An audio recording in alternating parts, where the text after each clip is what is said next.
I'd like to focus back here now on these global stock markets. As you pointed out, they seem to be in recovery mode, and some analysts are concerned that this safe haven theme may be temporarily stifled by a renewed appetite for risk. And you've touched on this. I spoke with Jim Rogers, our friend in Singapore, and he agrees with you. He's not selling his gold, and he sees buying opportunities ahead in precious metals. We haven't addressed the silver question. It, of course, is an industrial metal, but it also has a bit of a monetary component. What are your thoughts on this cousin of gold? Well, I mean, in a recovery such as we have now with risk appetite coming back, I would say that it is likely that silver outperforms gold for a while. But aside from that, I have a preference for gold because it's easier for me to store, and I like physical gold. Having said that, I mean, I'm in Vancouver now, and I've looked at some of the exploration companies.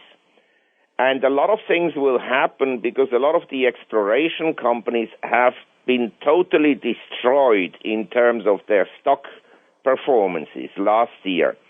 And if you look at a lot of exploration companies, they're coming off like the CRB from a long base with huge volume on the upside. And so I think that some of the exploration companies may be actually quite interesting. Just a few weeks ago, Dr. Faber, China shocked the world with its announcement that it would expand its reserves, gold reserves, with a purchase of 454 tons. I think it's a bit ironic that only a week or so before that announcement, the European Central Bank had announced about a 400-ton sale of gold along, I believe, with the Bank of England. What is it that China's central bank sees here? Well, basically, as you know, the Chinese have very large reserves. I think they're now about $2 trillion. And, I mean, when they look at Mr. Bernanke, they have to see the same that I see. They don't want to do business with him. They have these reserves in dollars mostly, and they can't get rid of them without destroying the market, so they would harm themselves. With new money, for the sake of diversification, they are acquiring resources, and not just gold, but also copper and the concessions in Africa and in Latin America and so forth and so on.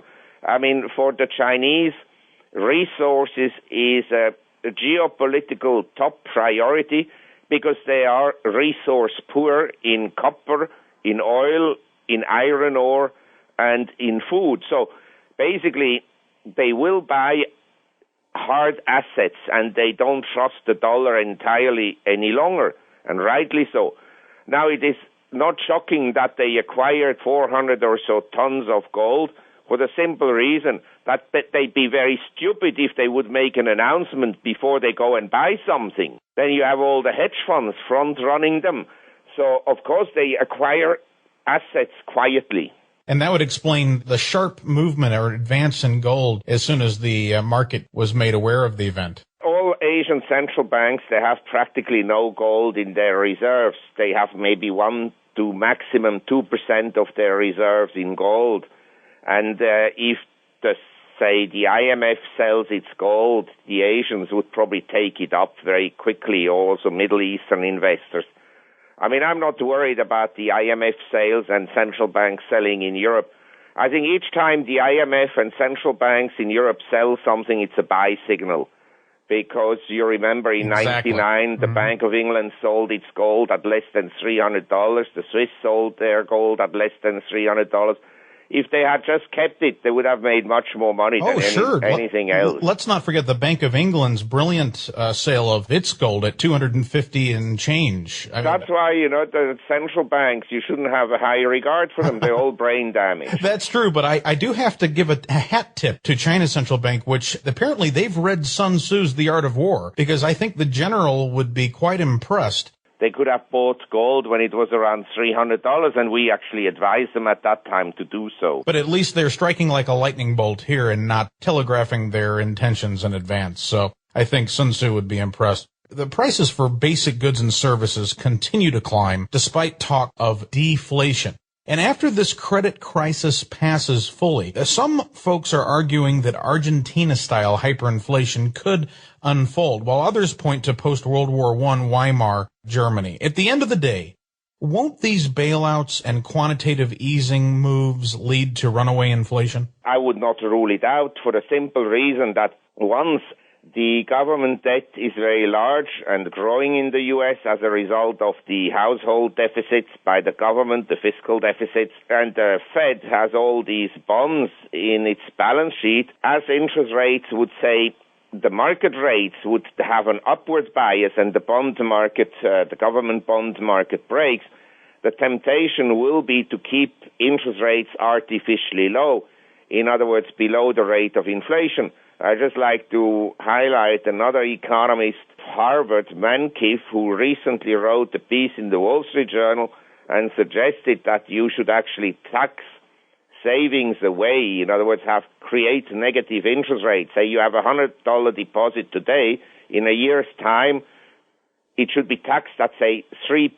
So you expropriate it, and that forces you to... I mean, the ideas with which some economists come up is just mind-boggling.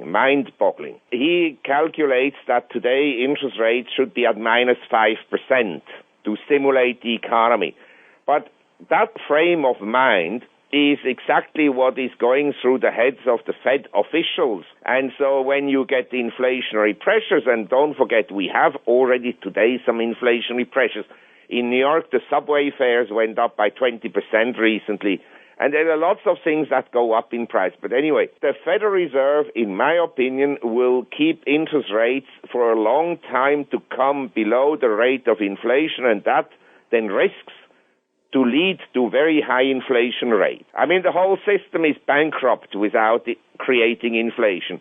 They don't have the money to pay the unfunded liabilities arising from Medicare and from the deficits and from the Social Security and so forth and so on. They'll print money, and I think the outcome will more likely be high inflation rates than deflation. All they're doing is keeping the game of musical chairs going for now. Yes, postponing the true solution. Very good. You know, the trillions of dollars of mortgage-backed securities and property values, that adds weight to rumors of even more trouble ahead. However, don't you think that the Fed and the global central banks, well, they're just filling the other side of the balance sheet, everything from TARP? Ultimately, where does this lead us? It essentially leads to a worsening balance sheet of the government. The government in the U.S. still enjoys some kind of a AAA rating, but I don't think it deserves a AAA rating, certainly not looking forward. So my view is the private sector, yes, there will be more losses. The worse the economic situation is, the more losses they are. The more the government will essentially lend money to the banks free of charge to see them through. Now, economically, this will again create unintended consequences. I mean, why should a secured bondholder of GM or Chrysler get paid only 10 cents to the dollar, whereas a bondholder of a bank gets fully paid?